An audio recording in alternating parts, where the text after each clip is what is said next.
I'd like to say that Indigenous affairs in Australia are not very much different to Indigenous issues around the world.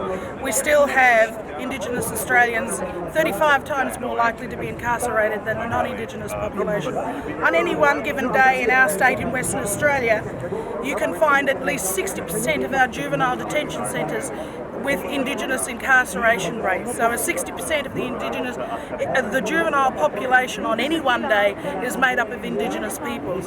And yet we only make 2.3% of the Australian population, which equates to roughly 500,000 people.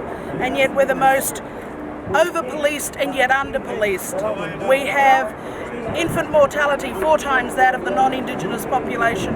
Our living standards, even though it's a highly industrialised world that's very economically rich, Indigenous Australians are living in fourth world poverty conditions.